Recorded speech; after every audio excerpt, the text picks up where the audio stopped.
Hi, good afternoon guys. So ngayon, mapunta tayo sa lugar kung saan may ginagawang simbahan. Ay matagal na yun na dinaayos. Ngayon, medyo pinapaayos. Tutulong-tulungan. Kaya pupuntahan natin kung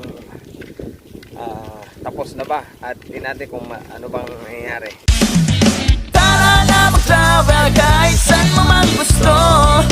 Jo Marian TV.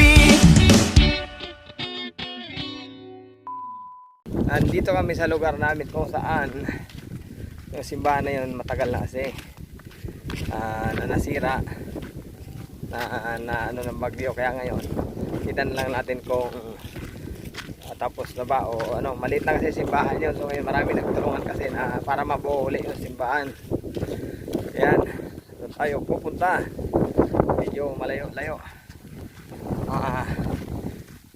Sa kalating oras tayo maglalakad.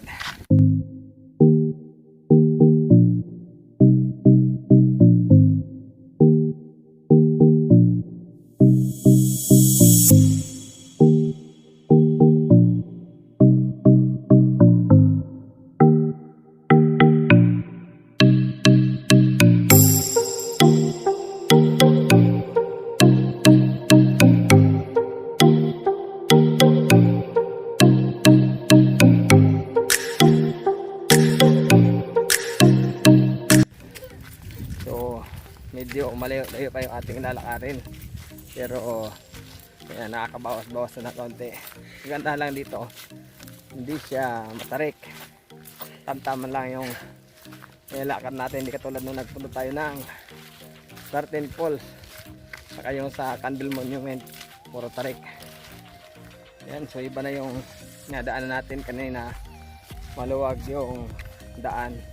Ngayon ito medyo damuhan, pero okay lang kasi ayan, kaya naman nating lakarin dahil sanay tayo dito at taga rito naman talaga ako dati noon pa. Ayan, mabalik lang tayo para bisitahin yung simbahan na maliit na nagiba. Tapos ngayon bali ginagawa na siya uli at nagtutulong-tulong yung mga tao, nagdo-donate. Yun, bibisitahin lang din natin para makita.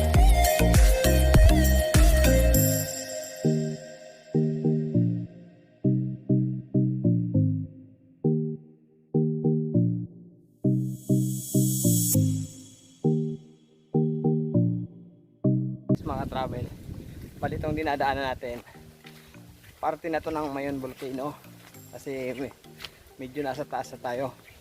Ayan, kung titignan mo ito pag nandun ka sa may lugar na pinanggalingan natin, medyo nasa taas ka na. Kaya ayan, ito yung itsura nya, pataas ito yung nanggaling, pero hindi naman siya tarik na katulad sa iba na talagang tarik yung dadaanan. Dito panayad lang.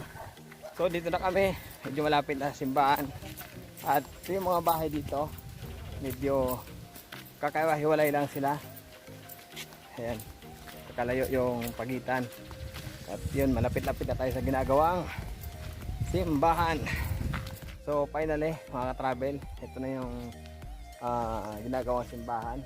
Ayan, sa pagtutulungan medyo naumpisahan na siya. Ayan, teka lang, nalapitan ko lang kasi yung kasama ko ayan, bilhin siya na ano yung simbahan dito. Ayan, yan yung kampana dito. So finally dito na tayo. Ayan yung patron dito, si Senyor San Isidro. Ayan, nung maliit pa kami talagang dito kami. At ito yung simbahan doon may bandang kabila, nilipat lang dito ngayon at inaayos na uli.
na tayo kasi nakita natin yung simbahan dito ang ginagawa.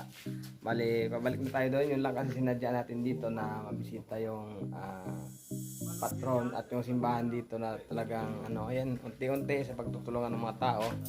Nagkaroon na siya ng bubong. Ito, bako na lang mga kailangan para mabuo siya uli. Ayan. So, babalik na tayo doon sa saan tayo nang galing kasi hindi tayo magtatagal at bukas pabalik din naman tayo ng Manila.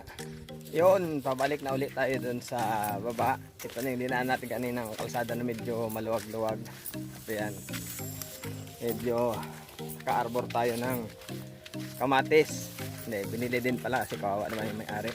At ito, yung pinaka-favorite sa lahat, kulis. Kakaiba lang yung tagadala ko. Unique. Ayan. Yan ang masarap. Wala yan sa Maynila, dito lang sa Bicol makikita yung halamang kulis. Bali maambo na naman yan, oh. Nabasa na tayo kanina. Ngayon, okay lang yan kahit umuulan. Lakad pa rin tayo kasi hindi tayo pwede magtagal dito at baka hindi rin naman tumila yung ulan, kaya ayan, lakad na lang tayo pababa. At bukas balik ulit tayo ng Manila para makapagbiyahe na naman. Ayan. Meron dito ng uhang ano. Ayan o. Ayan o. Ayan. Kahoy na ginagawa ang kuna daw yan ng mga bata nilalagay. So yan, papatayin ko na muna yung aking video kasi muulan. Baka masira yung aking camera. Okay.